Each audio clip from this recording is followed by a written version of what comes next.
Let me see. I'm tired of being cramped in this dungeon. I'm leaving. Welcome back, everybody. I think I remembered where I'm going. Yay! But yeah, welcome back to more Zelda 1 Second Quest. This sucks. I'm gonna keep saying that every fucking time. Yep. But yeah, last time we were discussing some of the stuff about Switch getting a lot of Wii U ports and people being a little pissy about it. I'll admit I am somebody who's somewhat pissed about it, but, you know, I'm understanding of the fact that the Wii U was crap in sales. Yep. And we were thinking, how many other Wii U games would we really want that haven't gotten ported over yet? I, for one, am still banging on the HD remasters of Twilight Princess and Wind Waker. Especially Wind Waker. Mm-hmm. Because Wind Waker was a remaster that actually added a lot of great quality of life improvements. Yeah, definitely the Zelda remakes haven't been ported over. Twilight Princess HD added a lot of small things. But it was still probably the best way to play that game. But, Xenoblade Chronicles X. Yes, that's another big one. They'd have to rework that from the ground up because Miiverse was a big part of that. Star Fox Zero and Guard. That one probably won't be happening because of the way that game works. Unless they make use of the gyroscope controls somehow and still make it play right, which would not probably be easy. Well, I mean, for Star Fox Zero, they could probably rework it. They just gave you, like, the gamepad screen and let you, like, have a button to change from cockpit view to, third-person view. It could probably work. Well, yeah, they could probably change that to be a button. Like, when you... I did like Star Fox Zero, and the way it controls, it kind of grew on you if you actually got good at it, but... Right. It's a little clunky for a lot of people, and I can understand it probably didn't need to be that way. Right. Yeah, but it's like, Star Fox Guard, though, I feel like it needs to stay on Wii U because it's like one of those games that it just doesn't work well. Because it's very made for something like the Wii U. That's something the Wii U could have used more of. Games that were made, like, that could take advantage of the Wii U, which very few of them did. Really, most of it did is like, okay, we're going to move the inventory screen to the gamepad screen so you can play on the TV and not have to worry about that and pause in the middle of it. You can do, like, live switching and stuff like that. Yeah, I mean, I guess technically, and some games had, like, touchscreen controls, but, Yeah, I guess also technically, Mario Tennis Aces and Smash 4. Technically. Yeah. But like we already have Ultimate on, Switch, which is basically Aces was for Switch. You're thinking Ultra Smash, which basically Aces is Ultra Smash but much better. I'm sorry, because the article I was reading, they listed as Mario Tennis Aces. It basically is Ultra Smash with more content and a lot better. Ultra Smash I looked at on Wii U, I was like, this game looks like shit. Yeah. And it was. Color Splash. That's another one that was actually made for the Wii U in mind. So that would be a very tough one too. It just might need some reworking. Yep. By the way, where that secret shop was, welcome to level 2!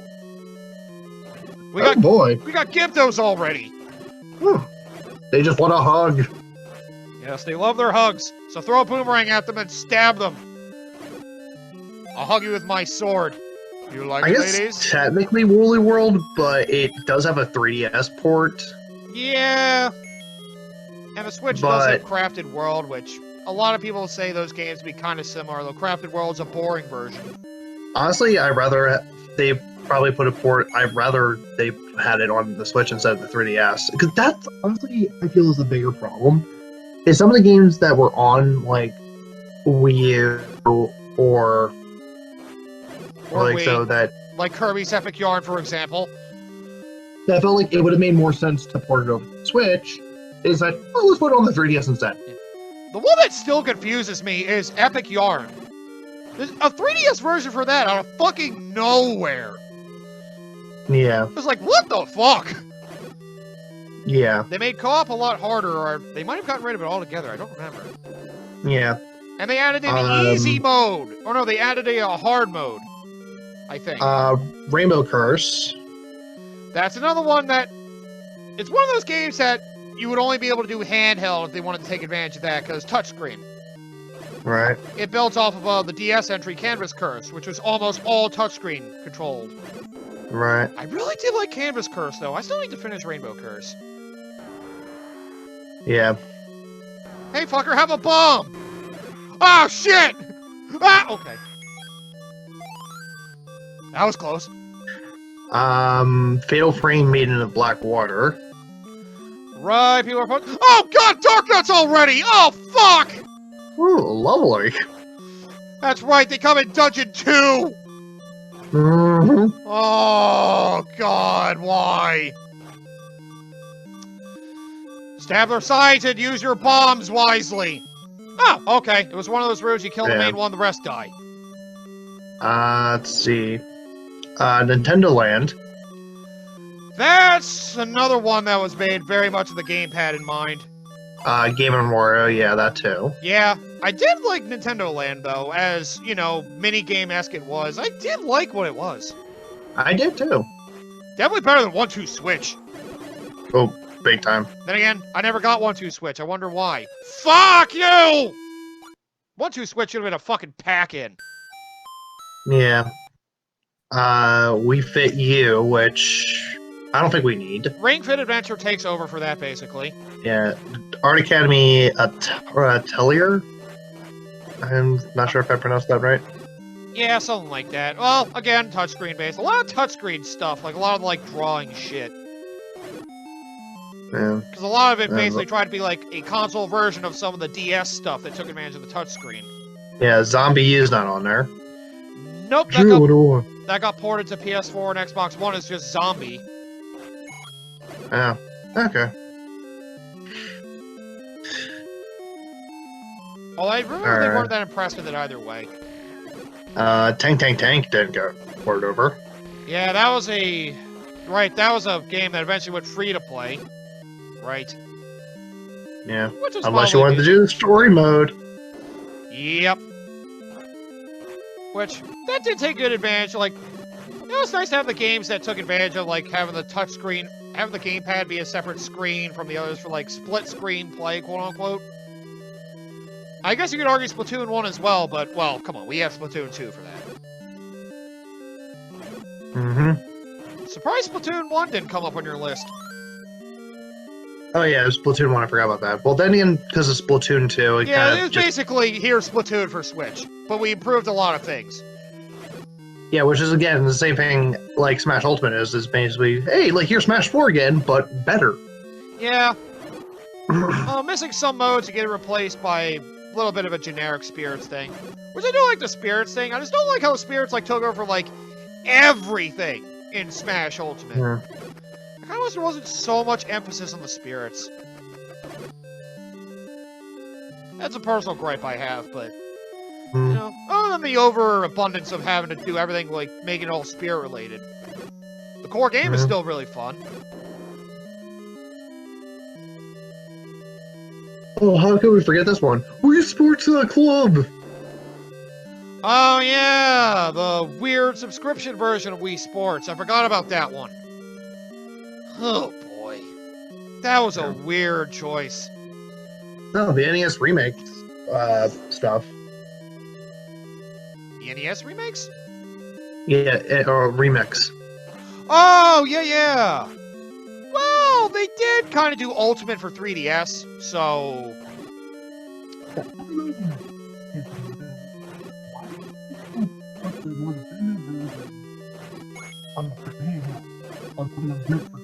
Well, because 3DS sold better and Wii U didn't. And they already had both the NES remixes on Wii U. So it's like, well, since Ultimate's gonna be basically those games put together, why re-release it on there? Instead, they gave you a physical release where you could get both NES remixes on Wii U. Oh, but what about a Amiibo Festival?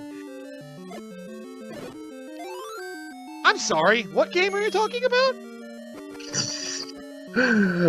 Amiibo Festival! You know, for how popular and how much Animal Crossing games have sold, that was a serious misstep. That was dumb. Who the hell was asking for an amiibo-focused Animal Crossing Mario Party clone?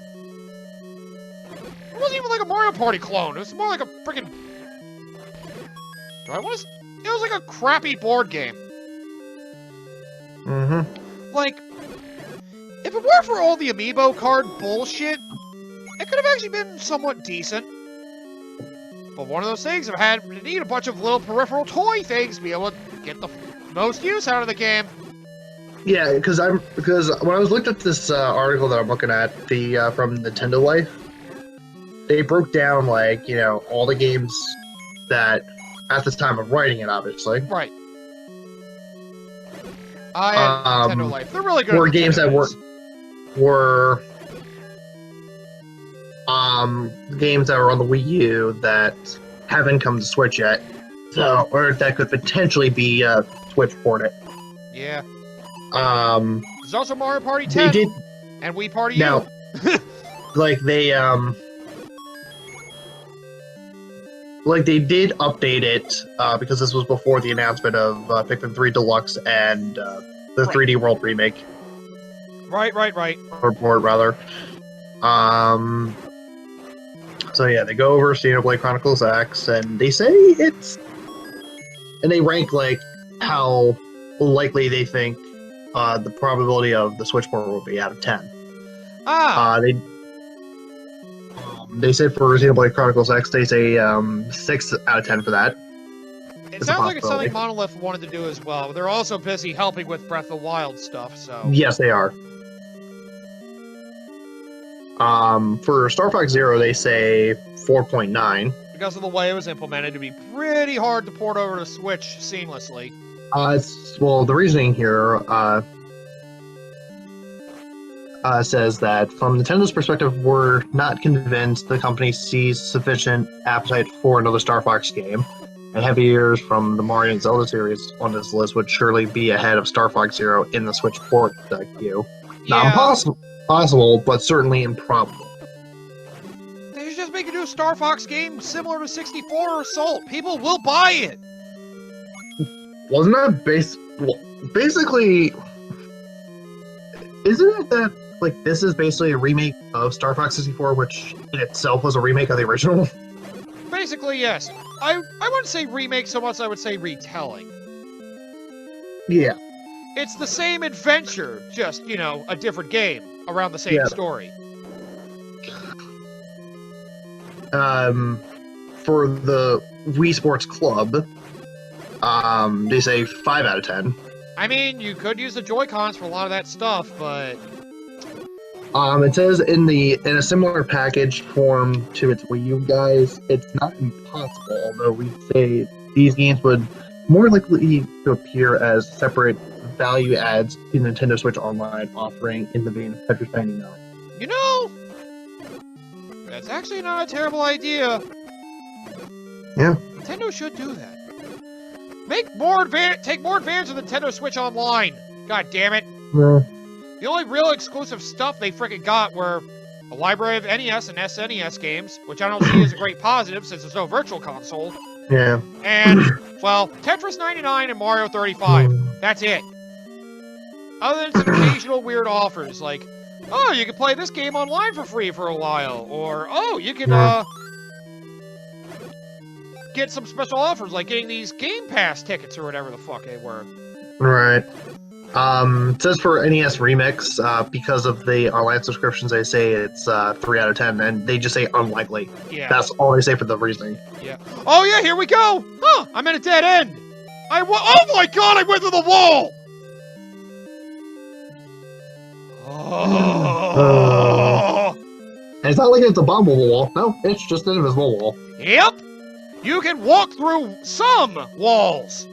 You gotta experiment to find out which ones. Which also to note, some of them are only one way!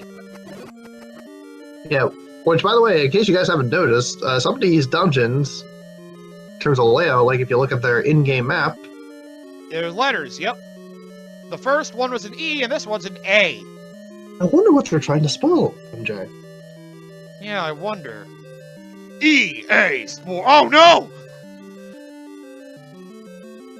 I forgot EA was a company around this time. Oh fuck! Yeah. There's an example. I could go through that way to get out, but I can't go back in. Yep. But yeah, they say for Color Splash, this is a weird one, like 2.62 out of 10 chance. They say the reasoning for this is before the announcement and quick arrival of Mario the Origami King, we might have given this a 50-50 chance. Now, though, it's far less likely we'll be seeing the Wii U entry return. Yeah. I mean, I'd be all for having the first 3 Paper Mario games ported to Switch. I mean, they could all work very well on it, because the first one and the second one don't really need to do much work on that, just mapping buttons. And the third one, well, just map the shaking stuff to, just map the shaking and the pointer mode stuff to a button, and then use the right stick for moving that shit. Because the game stops moving when you do the pointer thing to ask, what's-her-face for, info on things. That wouldn't be that hard to implement. Yeah. When they implemented Mario Galaxy on Switch, I'm pretty sure they could do Super Paper Mario. Yeah, I could do it. Which, by the way, I did play the 3D All-Stars version of Mario Galaxy. Don't know to say whether I like it or don't like it as much as the Wii version, because on one hand, having a full controller to move around feels nice, and, well, the pointer's based on the gyroscope. So, that could be a little weird at times. Right. But you may prefer that over having to use the pointer going everywhere. Okay, let's see. They say the probability for Woolly World is Probably 5 out low. of 10. 5 out of 10. Crafting World is probably part of the reason. It would be most pleasant to see Yarn Yoshi again on Switch, although Nintendo isn't exactly lacking in the cute platformer department. Personally speaking, we'd rather see an HD remaster of the incomplete Kirby's Epic Yarn. Incomparable Kirby's Epic Yarn. Yeah. You know, I wouldn't hate that. If they did an HD remaster of Kirby's Epic Yarn for Switch, that basically gave the console features back. Yeah. That would be cool. Yeah, Switch portability for Twilight Princess, 6 out of 10. Depends on if they want to release the Wind Waker one as well. I'll get to that. Would be a welcome. They say the HD remake for this would be a welcome addition to Switch's library, and we're all for making Zelda games available on as many platforms as possible, which then they lead directly into Wind Waker. Yep, same thing. With same exact probabilities, same as above, really. The more people who can access this, the better. I finally bought the arrows, by the way. Not that I could use them. Yeah. And they say for Amiibo Festival, It's very low. 1 out of 10. I mean, they wouldn't want to bring it back, probably. Although it does have Amiibo functionality, why would they want to bring that back? They already had a lot of negative press. They say the breakdown for this is basically like, maybe as a free download, we might get it then, if it didn't take up too much space on our micro SD card. Yeah, that is true. Still, that whole Amiibo functionality thing, like... Honestly... Sorry? Sorry, go ahead. Oh, okay, I was gonna say, like, I was kind of cool with, like, the Amiibos, like, being, like, some slight unlockables for things. Like, giving you, like, some little extra content or some little goodies. I didn't mind that. Right. I don't like the idea of having to collect a lot of them to be able to play a fucking game. That completely does not need them. It's basically go by the Skylanders philosophy. Except Skylanders was an actual, like, full-fledged game, despite all of its toy collecting bullshit. Amiibo Festival was a fucking board game! Well, see, here's the thing. I mean, this is something I've been saving as a kind of a rant thing for a good while. But the whole Toys to Life aspect, which essentially, I guess, Amiibo Festival would kind of fall into this category by technicality. The Amiibo stuff, yeah. Yeah. Well, that's what I say by technicality, because in order to play it, you kind of need to get these. I think it's a much lesser game that did not need that. Yes, and I feel if they were going to do that, they should have. What should have happened for these games, they should have had it as a digital download only, a free-to-play download, Aha! and you can only get so much out of it to then entice you to get Amiibo. to kind of justify you getting all these Toys to Life stuff. Yeah. Yeah. Like, that's... And all you have to pay for are, like, in the Skylanders and Disney Infinity case, like the little attachment that you plug into the console to then put the figures on to then, bring them into the game. Yeah. And in Amiibo Festival's case, the Amiibos. Uh-huh.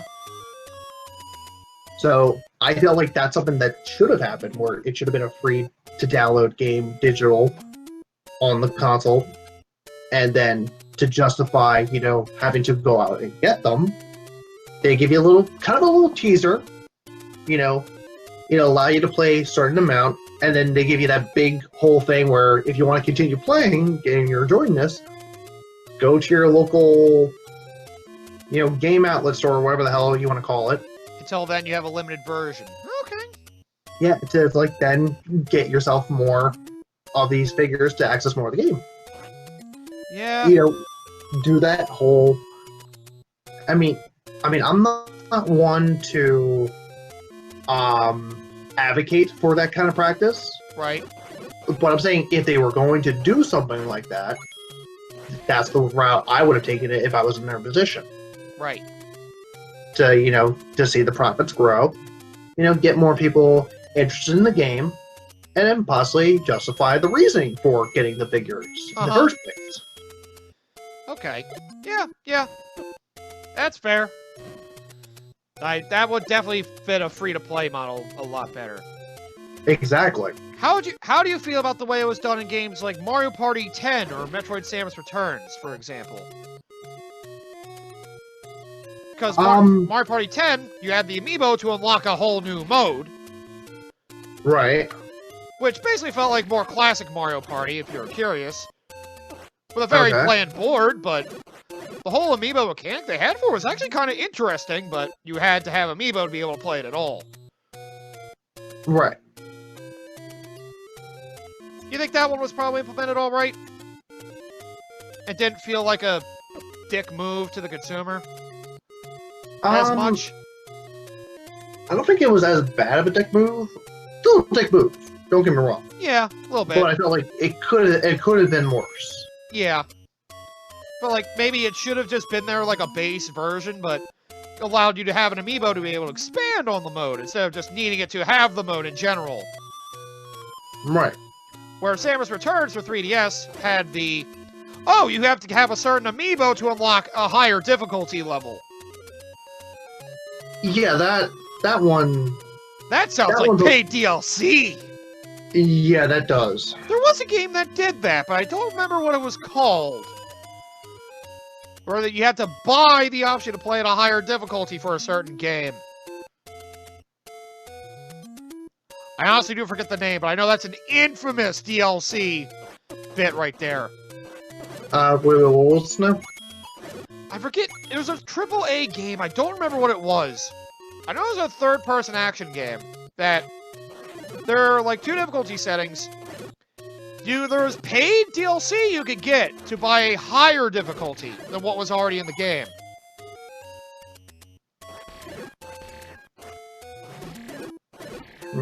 Huh. Now I think about it, it reminds me of Breath of the Wild a little bit.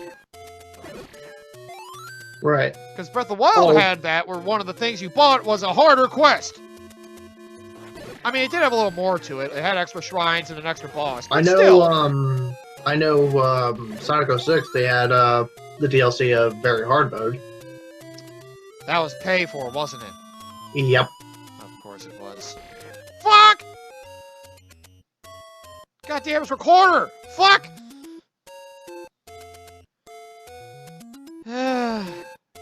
Goddamn DLC. Can't wait for them to eventually, hopefully, get DLC right. Although the way they're going, it's only getting worse. Although on the one hand, I like how some people are only treating like some stuff you buy for DLC as just cosmetic. So you don't feel like you're missing out on the game if you don't pay extra.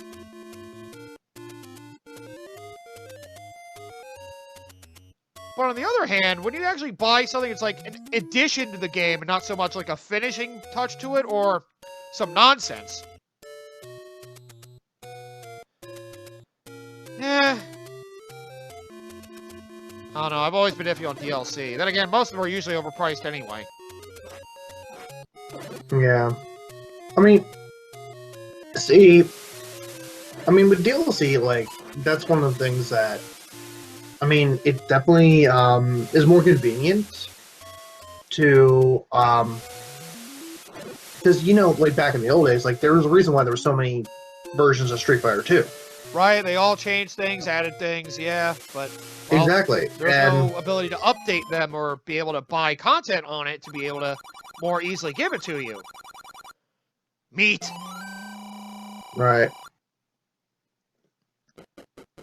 So, yeah, a lot. That's definitely one of the luxuries of the modern day of gaming. Right. Like, I mean, it's not that I hate DLC. It's just more I hate how it's implemented. Because a lot of people just do it, basically just grub money off of people that don't realize what they're getting, or too much like I need this thing. I mean, right. Battlefront 2. Oh, that's a whole nother argument. A $100 fucking Darth Vader character thing. Oh yeah, that's a good one. I mean, he is the most popular character. $100 though? That's more than the game! Yeah, that's a little That much. was absolutely absurd. Yeah. Hold up a minute. My girlfriend's been calling me. Okay, we're at Santa Link. We're at the end of the episode anyway, so go ahead, deal with that. Yep. Alright, so we'll see you guys next time. Yep, see you guys. Where are we going in the next dungeon next time? See you then.